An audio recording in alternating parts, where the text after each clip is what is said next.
ஒரு அழகான கிராமத்துல ஒரு மரத்தடியில ஒரு சின்ன வீட்டுல மணி அப்படிங்கிற ஒரு தாத்தா வாழ்ந்துட்டு வந்தாரு. அவரு எப்பவும் ரொம்ப மகிழ்ச்சியா இருப்பாரு. அவருக்கு 80 வயசுக்கு மேல ஆகியும் அவரு ரொம்பவே சந்தோஷமா வாழ்ந்துட்டு வந்தாரு. அவரு அந்த ஊர்ல இருக்கிற எல்லா சின்ன குழந்தைங்களுக்கும் தினமும் கதை சொல்லுவாரு. எல்லா சின்ன குழந்தைகளும் ஆர்வமா அவர்கிட்ட கதை கேட்க வருவாங்க. குழந்தைங்க எல்லாரும் அந்த தாத்தாவை செல்லம்மா மணியப்பா அப்படின்னு கூப்பிடுவாங்க. இப்படியே தினமும் குழந்தைங்களுக்கு அவர் அழகா கதை சொல்லுவாரு. இப்படியே நாட்கள் போயிட்டு இருந்துச்சு. ஒரு நாள் அந்த கிராமத்துக்கு ராஜு அப்படின்னு ஒரு சின்ன பையன் அவங்க அம்மா அப்பா கூட புதுசா வந்திருந்தான். அவன் அந்த தாத்தாவை பத்தி கேள்விப்பட்டு அந்த தாத்தா கிட்ட போய், மணியப்பா, உங்களுக்கு 80 வயசுக்கு மேல ஆகியும் உங்க முகம் இவ்வளவு பிரகாசமா இருக்குது. நீங்க ரொம்ப அழகா இருக்கீங்க, இப்பவும் மகிழ்ச்சியா இருக்கீங்க. இதுக்கு ஏதாவது ரகசியம் இருக்குதா அப்படின்னு கேட்டான் ராஜு. அதற்கு மணியப்பா, 1 இல்ல 2 இல்லப்பா, 3 ரகசியம் இருக்குது அப்படின்னு சொன்னாரு. இத கேட்ட ராஜு உடனே மணியப்பா கிட்ட, அப்படியா, அந்த 3 ரகசியங்கள் என்னன்னு சொல்ல முடியுமா மணியப்பா அப்படின்னு கேட்டான். அதற்கு மணியப்பா, கண்டிப்பா சொல்றேன்ப்பா, ஆனா இப்போ இல்ல, நாளைக்கு காலையிலேயே நீ இங்க வா, உனக்கு நான் முதல் ரகசியத்தை சொல்றேன் அப்படின்னு சொன்னாரு.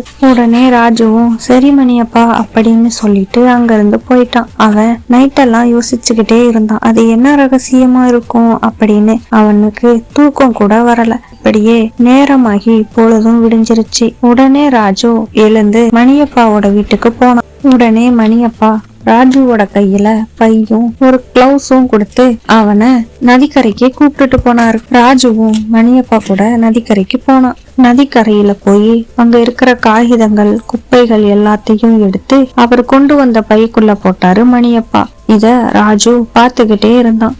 இத பார்த்த ராஜு மணியப்பா கிட்ட, மணியப்பா, ஏன் இதை எடுக்கிறீங்க அப்படின்னு கேட்டான். அதற்கு மணியப்பா ராஜு கிட்ட, எனக்கு உதவி செய் தம்பி அப்படின்னு சொன்னார். உடனே ராஜுவும் எல்லா குப்பைகளையும் எடுத்தான். எல்லா குப்பைகளையும் எடுத்ததுக்கு அப்புறமா நதி சுத்தமாயிடுச்சு. உடனே மணியப்பா ராஜு கிட்ட, இப்போ எப்படி இருக்குது தம்பி அப்படின்னு கேட்டாரு. அதற்கு ராஜு, ரொம்ப சோர்வா இருக்குது, ஆனாலும் ஒரு வித்தியாசமான திருப்தி, ஒரு மகிழ்ச்சி இருக்குது மணியப்பா அப்படின்னு சொன்னா ராஜு. உடனே மணியப்பா ராஜுவை பார்த்து, இதுதான்ப்பா முதல் ரகசியம். இது எடுக்கிறதுனால எனக்கு எந்த ஒரு லாபமும் இல்லை, ஆனா நதியும் சுத்தமாகும், சுற்றுச்சூழலும் பாதுகாக்கப்படும். அதனாலதான் நான் இதை செய்யறேன். இதை செய்யறதுனாலதான் ஒரு திருப்தியும் மகிழ்ச்சியும் எனக்கு கிடைக்குது.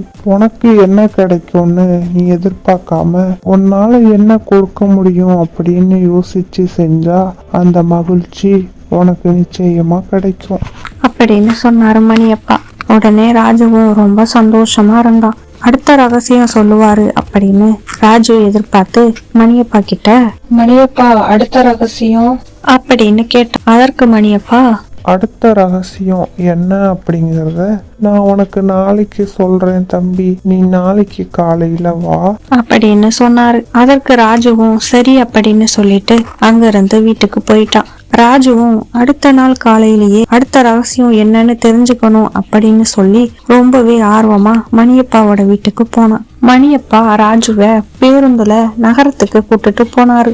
நகரத்துக்கு கூப்பிட்டுட்டு போய் அங்க இருக்கிற ஒரு பெரிய மாலுக்கு ராஜுவை கூப்பிட்டுட்டு போனாரு. அங்க கூப்பிட்டுட்டு போய் அங்க இருக்கிற எல்லாத்தையும் பார்க்க வச்சாரு. ராஜுவும் அதை எல்லாத்தையும் பார்த்துக்கிட்டு இருந்தான். பார்த்து முடிச்சதும் ராஜு கிட்ட மணியப்பா, தம்பி, என்னப்பா எல்லா மக்களும் என்ன பண்றாங்க அப்படிங்கறத நீ பார்த்துட்டு இருக்கல்ல? ஆமா மணியப்பா, சில பேரு அவங்களுக்கு பிடிச்ச ட்ரெஸ் எல்லாம் வாங்குறாங்க, ஒரு சில பேரு அவங்களுக்கு பிடிச்ச சாப்பாடு சாப்பிடுறாங்க, இன்னும் ஒரு சில பேரு அவங்களுக்கு பிடிச்ச படங்கள் பாக்குறாங்க. இந்த சந்தோஷம்லாம் எவ்வளவு நேரம் நீடிக்கும் தம்பி அப்படின்னு கேட்டாரு. அதற்கு ராஜு எந்த பதிலுமே சொல்லல. உடனே மணியப்பா ராஜுவை கூப்பிட்டுட்டு ஒரு பூங்காவுக்கு போனாரு. அங்க ஒரு குழந்தை அவங்க அப்பா கூட ரொம்ப சந்தோஷமா சிரிச்சுக்கிட்டு மகிழ்ச்சியோட விளையாடிட்டு இருந்தது. இன்னொரு வயதான தம்பதிகள் நடந்து போயிட்டு இருந்தாங்க. அவங்க கண்கள்ல ஒரு அமைதி தெரிஞ்சது. அவங்க ஒரு மகிழ்ச்சியோட நடந்து போனாங்க. இத பார்த்த மணியப்பா ராஜு கிட்ட, புது துணி வாங்கினவருக்கு அது அடுத்த வாரம் பழசாயிரும். சாப்பாடு சாப்பிட்டவருக்கு அடுத்த நாளே பசி வந்துரும். இந்த மகிழ்ச்சி நிரந்தரமானது இல்ல, இது ஒரு தற்காலிகமானது. ஓ பாரு தம்பி, இங்கேயும் மகிழ்ச்சி இருக்கு, ஆனா இது வேறு வகையான மகிழ்ச்சி. இதுதான் இரண்டாவது ரகசியமா அப்படின்னு கேட்டான் ராஜு. அதற்கு மணியப்பா, ஆமா தம்பி, இது நிலையில்லாத பொருட்கள்ல இருந்து வர்ற மகிழ்ச்சி இல்ல, இது நிலையான உறவுகள் அப்புறம் அனுபவங்கள்ல இருந்தும் வர்ற மகிழ்ச்சி, இதுதான் நிலையானது. சரி அப்படின்னு சொல்லிட்டு 2 பேரும் வீட்டுக்கு கிளம்புனாங்க. உடனே ராஜு 3வது ரகசியம் தெரிஞ்சுக்கிறதுக்காக மணியப்பா கிட்ட 3வது ரகசியம் என்ன அப்படின்னு கேட்டான். அதற்கு மணியப்பா, நீ நாளைக்கு காலையில அதை தெரிஞ்சுக்குவ அப்படின்னு சொன்னாரு. சரி அப்படின்னு சொல்லிட்டு வீட்டுக்கு போயிட்டாங்க.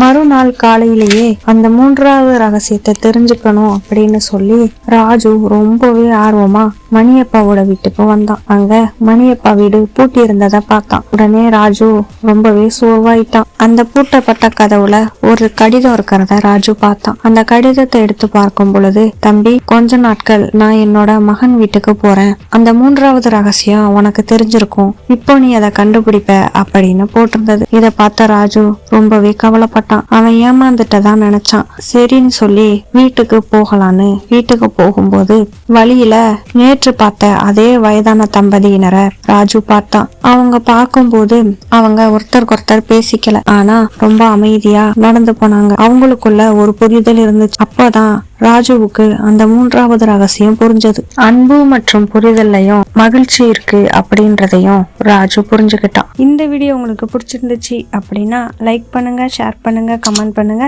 இது மாதிரியான வீடியோக்களுக்கு நம்ம சேனலை சப்ஸ்கிரைப் பண்ணி பெல் ஐகானை கிளிக் பண்ணி ஆளுங்கிறத கொடுங்க. அப்பதான் நம்ம போடுற வீடியோஸ் எல்லாமே உங்களுக்கு உடனே நோட்டிபிகேஷன்ல வரும். நெக்ஸ்ட் வீடியோல பார்க்கலாம். தேங்க்யூ, பாய்.